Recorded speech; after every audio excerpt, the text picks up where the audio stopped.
छतरपुर में लगातार जो है से कि व्यवसायियों पर ही जो है से कि घटना यहाँ पर घट रहा है। कहीं जो है से कि थाना के यानी कि पीछे का जो चारदीवारी है उसके बगल में गोली मार दी जा रही है, यानी कि बराबर यह घटना जो है से कि लगातार यह तीसरी घटना है। लेकिन अभी तक प्रशासन के द्वारा किसी भी तरह का जो है से कि ठोस न उचित कार्रवाई। बताइए किस तरह से यहाँ के व्यवसायी अपना व्यवसाय को करेंगे और आज यहाँ पर जो है से कि तीसरी अपराधी को गिरफ्तार करो। यहाँ पर जो है से कि सभी लोग यहाँ पर एकत्रित हैं और अभी तक किसी के द्वारा कोई पहल नहीं की जा रही है। तो हम आपसे जानना चाहते हैं कि क्या इस तरह से रवैया से वैश्य समाज या अन्य किसी भी वर्ग के समाज हो, व्यवसायी हो, तो किस तरह से अपना जीवन यापन करेंगे?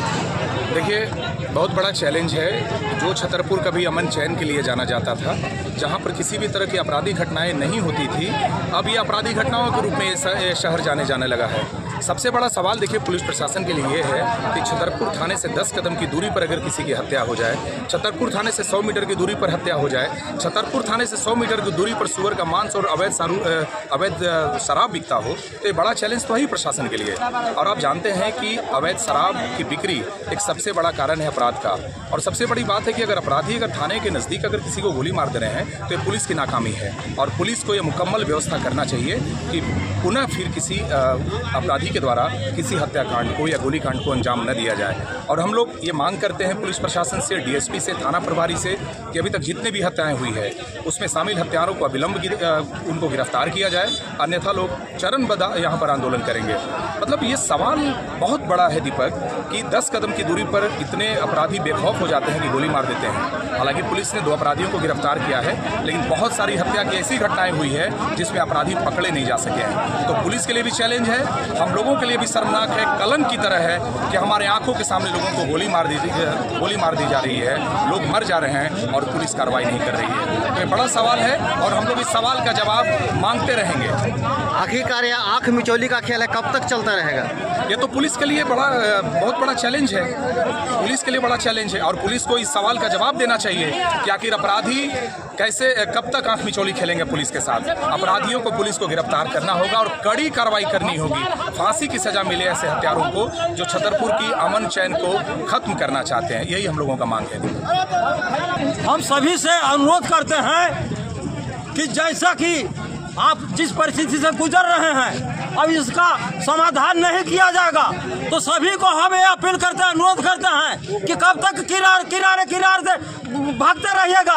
हम आप लोग के यही चाहते हैं कि आप जब तक आप आंदोलन नहीं करेंगे, नहीं आप दिखाइएगा। और हम सभी से अपील करते हैं कि भंवर से लड़ो, तुगलरों से उलझो, बंधुओं कहाँ तक चलोगे, किनारे बंधुओं कहाँ तक चलोगे, किनारे।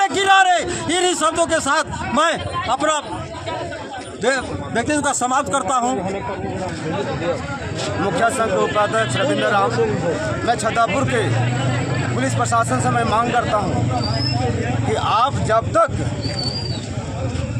इस प्रकार के दोषियों को, इस प्रकार के क्राइमरों को गिरफ्तार नहीं करते हैं, तब तक हम लोग चक्का जाम करें। अनिश्चितकालीन भी अगर हम लोग आंदोलन करना पड़ेगा तो आंदोलन हम करेंगे, क्योंकि दिन पर दिन हम लोग देखते आ रहे हैं कि इतने लोग यहाँ पर व्यवसाय से लेकर ग्रामीण से लेकर के त्रस्त हो गए हैं। प्रशासन पर भरोसा उठ गया है, कोई भरोसा हम लोग का नहीं है। खुद हमारे नौजवान साथियों को खुद डंडा लेके प्रशासन के बदले अपने सुरक्षा के लिए डंडा उठाना पड़ रहा है। ऐसे में हमारे यहाँ के प्रशासन को जितना भी निंदा करे वो भी कम होगा। मैं साथियों आप सभी से मैं अपील करता हूँ कि छतरपुर में यदि हमारे डीसी साहब, एसपी साहब इस प्रकार के क्राइमों पर अगर संज्ञान नहीं लेते हैं और वैसे दोषियों को कार्रवाई नहीं करते हैं, अविलंब उनका फांसी की सजा नहीं दिलाते हैं पकड़ करके, तब तक हम आपके साथ हैं। और हम मुखिया संघ के साथ साथ छतरपुर के सभी मुखिया, सभी पंचायतों मुखिया, जनप्रतिनिधि, पंचायत समिति के साथ हम आह्वान करेंगे और हम अनिश्चितकालीन आंदोलन करेंगे। हम इस प्रकार के दोषियों को बख्श नहीं देंगे। यही कह के मैं अपनी वाणी विराम करता हूँ। मैं आम जनता हूँ, लेकिन पिछले 4 से 5 महीने में 4 से 5 घटना होना, थाना के 20 मीटर के बाउंड्री के बगल में घटना होना, थाना से 100 मीटर की दूरी पे शुभम गुप्ता की हत्या होना और तमाम घटनाएं होती जा रही है। इसमें पलामू के ना डीसी साहब ना एसपी साहब का कोई संज्ञान है। यहाँ के थानेदार और इन लोग सब भ्रष्टाचार और शराब के माफियाओं के साथ लिप्त हैं, बालू घोटाला में इन लोग सब तुरंत सबका सपोर्ट करते हैं। खाली प्रशासन लोग सिर्फ गाड़ी चेकिंग में पैसा कमाने के लिए इन लोग तत्परता दिखाते हैं, लेकिन सुरक्षा में इनका कोई ध्यान नहीं है। यहाँ सबसे ज़्यादा टारगेट व्यवसायी लोग हो रहे हैं। पिछले 4 से 5 महीने के अंदर 4 व्यवसायी की हत्या हो जाना, ये छतरपुर की धरती पे बहुत बड़ा प्रशासन की नाकामी है। इस पे प्रशासन को स्वतः संज्ञान लेना चाहिए और इस पे एसपी को सबसे ज़्यादा ध्यान देना चाहिए। एसपी महोदय कहाँ गए थे? 4-5 घटनाएं हुई, अभी तक तमाम कोशिशें होने के बावजूद अभी तक तीसरा हत्यारा नहीं पकड़ा गया है और इस पे जात पात को देखते हुए सिर्फ व्यवसायी को टारगेट किया जा रहा है। और इसमें हम लोग क्या कहें? इसका पिता है बेबी सिंह के पति।